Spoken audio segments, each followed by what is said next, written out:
கிறிஸ்து இயேசுவில் அன்பிற்கினிய சகோதர சகோதரிகளே, வழக்கமாக வெளியிலிருந்து நம்முடைய உள்ளத்திற்கு செல்வது, உடலுக்குள் நுழைவது நம்மை தீட்டுப்படுத்துகிறது என்று நாம் சொல்லுவோம். ஆனால் ஆண்டவர் இப்பொழுது என்ன சொல்கின்றார்? உள்ளத்திலிருந்து வெளிவருவதுதான் மனிதனை தீட்டுப்படுத்துவதாக இருக்கிறது என்று சொல்கின்றார். இந்த ஒரு கருத்து எதை தொடர்ந்து அமைகிறது என்று சொன்னால், நேற்றைய தினம் நாம் வாசிக்க கேட்ட நற்செய்தி பகுதியினுடைய தொடர்ச்சியாக, தொடர் விளக்கமாக அமைகிறது.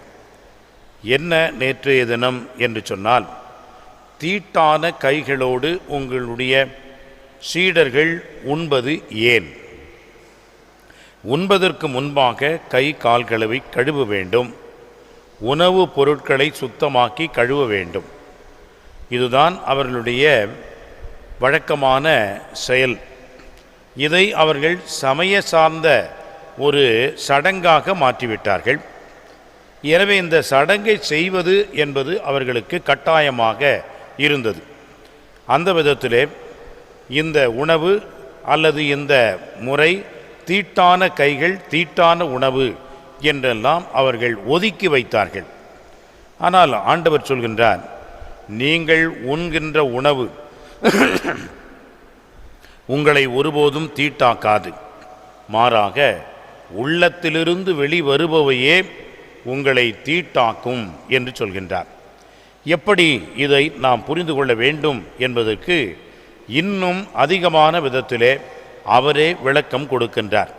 என்ன என்று சொன்னால், முதலிலே நாம் வாய் வழியாக வெளியிலிருந்து உண்கின்ற அந்த உணவு நம்முடைய உடலுக்கு சக்தியை கொடுக்கிறது, உள்ளத்துக்கு உறுதியை கொடுக்கிறது, நம்முடைய இரத்தத்தை பெருக்க நமது உயிரை வளர்க்கிறது. ஆனால் இந்த உணவு நம்மை தீட்டுப்படுத்த முடியாது. காரணம், இந்த உணவு நம்முடைய உள்ளத்தின் நுழைவது இல்லை, நம்முடைய எண்ணத்திலே ஏறுவது இல்லை. மாறாக நம்முடைய உடலோடு அது முடிந்து விடுகிறது, வெளியேறி விடுகிறது.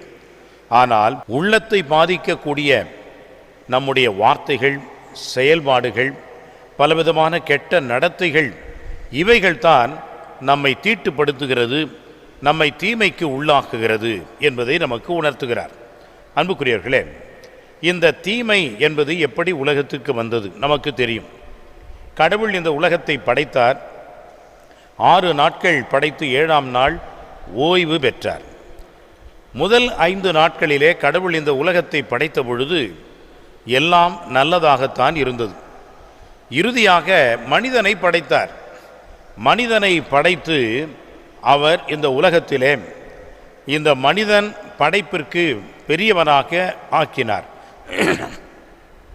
இந்த மனிதனை படைத்த பிறகுதான் அன்புக்குரியவர்களே, அங்கே தீமை வருகிறது, அங்கே பாவம் வருகிறது, அங்கே சாத்தான் வருகிறான். தேவையில்லாமல் இந்த படைப்பிலே கலகம் வருகிறது. எனவே தீமைக்கு காரணமாக இந்த படைப்பு இருப்பது இல்லை. தீமைக்கு காரணமாக இந்த படைப்பிலே இருக்கக்கூடிய உயிர் விலங்குகள் அல்ல. தீமைக்கு காரணமாக அசையாமல் இருக்கக்கூடிய அனைத்து படைப்புகளும் இல்லை. மாறாக தீமைக்கு காரணம் யார் என்று சொன்னால் அது மனிதன்தான். எனவே தான் மனிதனை படைத்த பிறகு எல்லாவற்றையும் நல்லதென கண்டார். ஆனால் அந்த மனிதன் பாவம் என்பதை இந்த உலகத்திற்கே கொண்டு வந்தான், தீமையை இந்த உலகத்திலே புகுத்தினான்.